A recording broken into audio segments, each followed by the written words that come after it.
मैं जिस घर में रहता हूं पंडारा में, मेरी छत पर मोर नाचता है। हाथी चल रहा था एक्सप्रेस वे, उसकी तस्वीर ट्वीट कर दी। एसटीएफ गई, उसके महावत को उठा लिया। यही वन विभाग के अधिकारी उस समय कहां थे जब जो 2019 में एक महावत की हाथी ने हत्या की, क्योंकि मुख्यमंत्री जी का वो पड़ोसी था, उनकी स्वजाति का था, इसलिए वन विभाग सो गया। वन विभाग ने कोई कार्रवाई नहीं की। कानून सारस के लिए है तो कानून और जानवरों के लिए भी। अरे मुख्यमंत्री जी, आप सांड नहीं पकड़ पा रहे हो, क्या रोबोटिक का प्लांट लगाओ? आपने उस ट्रेनिंग इंस्टीट्यूट को क्यों खत्म कर दिया? संरक्षण केंद्र को किसने खत्म किया? फॉरेस्ट डिपार्टमेंट को इस आरएफ को सारस मित्र के तहत इसका सम्मान और पुरस्कार देना चाहिए था। मैं बधाई देता हूं मुख्यमंत्री जी को और सरकार को कि 6 साल पूरे होने पे अपनी छठी मनवाने पर कम से कम ये बता दो कि रोबोटिक जब बनकर के रोबोट निकलेगा तो वो कौन से वस्त्र पहन के निकलेगा। चलना न चलना वो दूर, 14 फ्लोर की थी, 10 फ्लोर की पहुंचा दी। हमारे साथ आरिफ खड़े हैं और आरिफ ने एक बहुत अच्छा काम किया कि घायल सारस को समय पर उठाया, उसकी जो सेवा कर सकते थे की, उसका इलाज कराया और उसको जिंदा बचा लिया।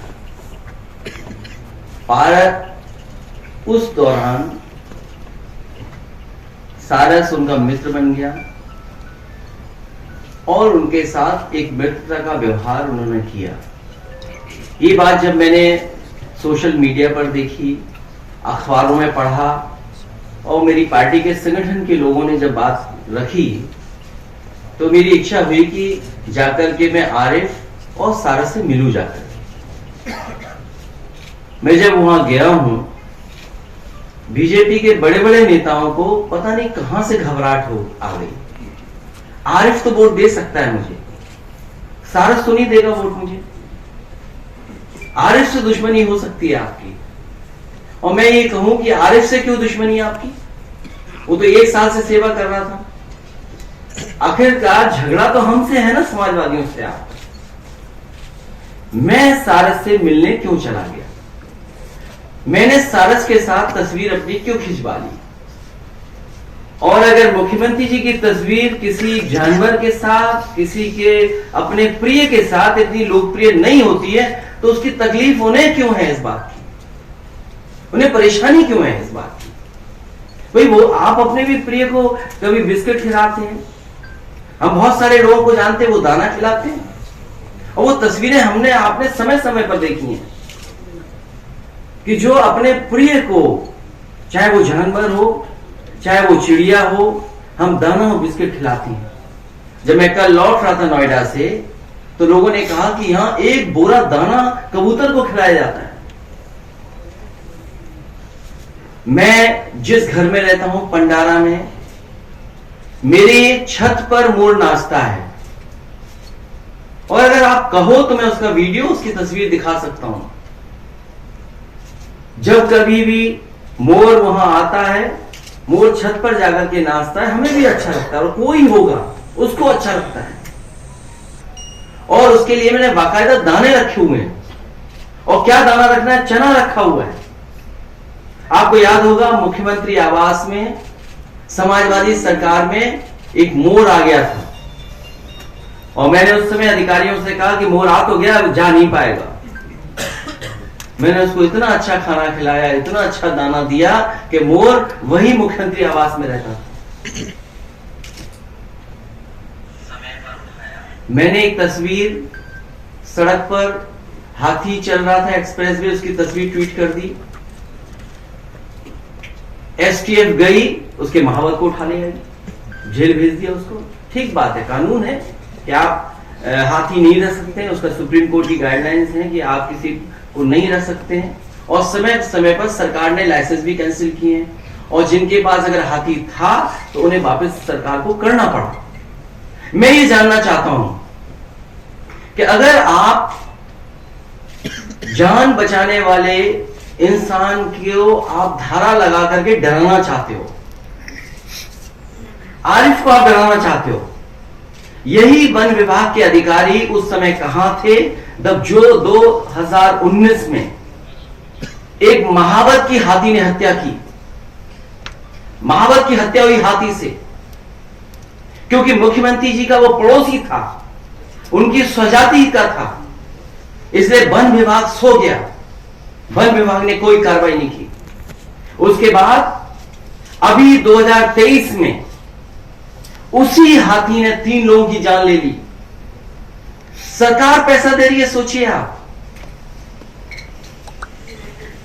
क्योंकि मुख्यमंत्री जी का स्वजाति है, वो मुख्यमंत्री का पड़ोसी है, वो हाथी से जान ले रहा है, तो आप उसको सरकार से 5 लाख की मदद कर रहे हैं आप। मैं जानना चाहता हूं विभाग के लोग कहां हैं, और दबी जुबान में ये विभाग के लोग हमें भी समझाने की कोशिश करते हैं। मैं उनसे जानना चाहता हूं, line safari, animal safari Etawah में बनी थी, 50 डियर और एंटीलोप्स, एक लेपर्ड खा गया। मैंने उस समय के प्रमुख सचिव, डिप्टी सीएम, मंत्री से कहा, तब जाकर के लेपर्ड पकड़ा गया। बताओ किसकी जिम्मेदारी थी? अगर 50 डियर वहां खा गए, एंटीलोप, आपने क्या कार्रवाई की? और फिर अगर आप इस तरह कार्रवाई करेंगे कि क्योंकि वो हम देख करके आ गए सारस, तो याद रखना आप भी अपने घर में कोई पालतू नहीं रख सकते। उस समय आएगा, समय बदलेगा, तो आप चीजों को नहीं पाल पाओगे, क्योंकि अगर कानून सारस के लिए है तो कानून और जानवरों के लिए भी है। आपने क्या कार्रवाई की? सड़कों पे जो सांड मर रहे हैं, सांड जान ले रहे हैं, क्या कार्रवाई कर रहे हो आप? दुर्भाग्य हमारा उत्तर प्रदेश का। बताओ, मुख्यमंत्री जी ट्वीट कर रहे हैं, कह रहे हैं हम रोबोटिक का प्लांट लगाएंगे। अरे मुख्यमंत्री जी, आप सांड नहीं पकड़ पा रहे हो, क्या रोबोटिक का प्लांट लगाओगे? और हर दिन आपके अखबारों के माध्यम से मैं पढ़ रहा हूं कि एक किसी व्यक्ति की जान जा रही है, एक्सीडेंट हो रहा है। कोई दिन नहीं बचता जिस दिन सांड की वजह से जान न जा रही हो। आप किसको झूठा सपने दिखा रहे हो? और फिर सारस के लिए जो काम समाजवादियों ने किया, आपने इटावा का जो केंद्र बनने जा रहा था, संरक्षण केंद्र, ट्रेनिंग इंस्टीट्यूट, कि लोग जागरूक हो, समझें, हमारा स्टेट बर्ड है, आपने उस ट्रेनिंग इंस्टीट्यूट को क्यों खत्म कर दिया? संरक्षण केंद्र को किसने खत्म किया जो इटावा में बनने जा रहा था? क्योंकि उस इलाके में, इटावा, मैनपुरी, एटा, कानपुर, जहां सबसे ज्यादा सारस हैं, सबसे ज्यादा नंबर्स हैं वहां पर। उस समय समाजवादी सरकार में कि जो लोग संरक्षण में हमारी मदद करेंगे, उसके लिए सारस मित्र बनाए गए थे। मुझे खुशी है कि अगर सरकार को कानूनी कार्रवाई के अलावा फॉरेस्ट डिपार्टमेंट को इस आरएफ को सारस मित्र के तहत इसका सम्मान और पुरस्कार देना चाहिए था। मेरी समाजवादी सरकार होती तो ऐसे नौजवान को हम आगे बढ़ाते और सम्मान देकर के और सबके सामने समाज के लाते। और आप तो एनडीए से एक डॉग पार्क बना रहे थे, उसको तो टेंडर भी निकल गया था। मैंने ट्वीट कर दिया, वो टेंडर कैंसिल कर दिया। कैसे हैं आप? और देखिए क्या ट्वीट कर रहे हैं, देश का सबसे बड़ा रोबोटिक प्लांट उत्तर प्रदेश के अंदर स्थापित होगा। मैं बधाई देता हूं मुख्यमंत्री जी को और सरकार को कि 6 साल पूरे होने पे अपनी छठी मनवाने पर, सरकार की छठी मनाई उन्होंने, उस पर बधाई देता हूं मैं उन्हें। कम से कम ये बता दो कि रोबोटिक जब बनकर के रोबोट निकलेगा तो वो कौन से वस्त्र पहन के निकलेगा, क्या कपड़े पहन के निकलेगा? जहां हाथों पे काम नहीं, नौकरी नहीं, रोजगार नहीं, जहां आप बात स्वदेशी की करते थे, आप जहां नौकरी रोजगार देने की बात करते थे, वहां रोबोटिक प्लांट लगाए। किसको आप गुमराह कर रहे हैं? किसको गुमराह कर रहे हैं रोबोटिक प्लांट? और मैं तो पत्रकार साथियों से जानना चाहता हूं, बताओ आपकी जगह रोबोटिक बैठ जाएंगे तो समाजवादी लोग किससे बात करेंगे? अरे कौन मुस्कुराएगा? रॉबर्ट बैठा दिए, चैनल इसके रॉबर्ट बैठूंगे। हम भी अध्यक्ष जी से कहेंगे रॉबर्ट भेज दो, वही प्रेस कराएगा। भाई जब रॉबर्ट खरीदे जाएंगे तो भाई हम भी तो खरीदेंगे। भाई ये तो है नहीं कि रॉबर्ट प्लांट बना है, रॉबर्ट बन रहे हैं तो केवल सरकार के लिए होंगे, वो तो आगे व्यापार और कारोबार होगा उसका। तो आप लोगों की तरफ से भी आ जाएंगे यहाँ पर, बैठ जाएंगे और हम लोग भी कुछ खरीद करके यहाँ बैठा देंगे, तो ठीक रहेगा। हम लोग पीछे से बात करते रहेंगे एक दूसरे से। किसको गुमराह करना है बताओ? जब इन्हें हिसाब किताब देना चाहिए था दो सरकारों का, दिल्ली और लखनऊ का। हम ये बात मानते हैं, ये हिसाब किताब है। जनता में इसलिए बात कही जा रही है अच्छी अच्छी, क्योंकि वोट चाहिए आपको। 24 का चुनाव आपके करीब है, इसलिए आप सपने दिखा रहे हो कि उत्तर प्रदेश में उत्सव मन रहे हैं। क्या उत्सव मन रहा है उत्तर प्रदेश में?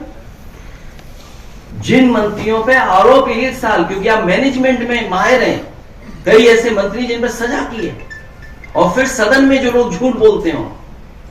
आप ही जो उत्सव मनाने की बात कर रहे हैं, कम से कम ये बताइए कि on the floor of house ये बात कही गई कि नीति आयोग ने उत्तर प्रदेश को कहां खड़ा किया है, किस जगह आप खड़े हैं। आपने सस्टेनेबल गोल्स को अचीव करने के लिए रात भर जगाया, लोगों को, अधिकारियों को जगाया, विधानसभा चलाई। आप सस्टेनेबल गोल्स पे कहां पहुंचे हैं? आप हेल्थ सेक्टर में कहां पहुंचे हैं? आप और शिक्षा के क्षेत्र में कहां पहुंचे हैं? और सोचिए, हमारा आपका शिक्षा क्षेत्र जो सबसे महत्वपूर्ण है, जो आने वाली जनरेशन फेस करेगी, सबसे क्रिटिकल मोड़ पर बैठ खड़े हैं हम लोग। सबसे नाजुक स्थिति में पहुंच गया है हमारा शिक्षा का विभाग। आप प्राइमरी एजुकेशन देखो कहां पहुंच गई है। 8000 ऐसे स्कूल हैं जिसमें एक टीचर है। 8000। हायर सेकेंडरी का पता ही नहीं क्या हो रहा है। हायर एजुकेशन, टेक्निकल एजुकेशन में क्या हाल कर दिया। कहां की नई परंपरा आई है कि आप हिम्मत नहीं जुटा सकते सस्पेंड करने की, कार्रवाई करने की। जिस संस्था के पास पावर नहीं है वो कार्रवाई कर रही संस्था, उस स्थान से कार्रवाई हो रही। और एक वाइस चांसलर को बचाने के लिए क्या नहीं हो रहा। सोचिए, शिक्षा का स्तर ये। और ये तस्वीरें मीठी मीठी आती हैं, ये तस्वीरें समझौते की तस्वीरें हैं कि आज हम उनसे मिलने आ रहे, वो हमसे मिलने आ रहे। और फिर 75 जनपदों में एक एक मेडिकल कॉलेज जरूर होगा। अरे किसने मना किया? गोरखपुर का जो मेडिकल कॉलेज के अंदर बच्चों के लिए सुपर स्पेशलिटी हॉस्पिटल बन रहा था, वो 14 स्टोरी बिल्डिंग थी, इन्होंने काट के 10 स्टोरी कर दी। जो मुख्यमंत्री अपने ही क्षेत्र का विकास रोकते हो। 14 स्टोरी बिल्डिंग बननी थी सुपर स्पेशलिटी बच्चों के अस्पताल की। चलना न चलना वो दूर, 14 फ्लोर की थी, 10 फ्लोर की पहुंचा दी।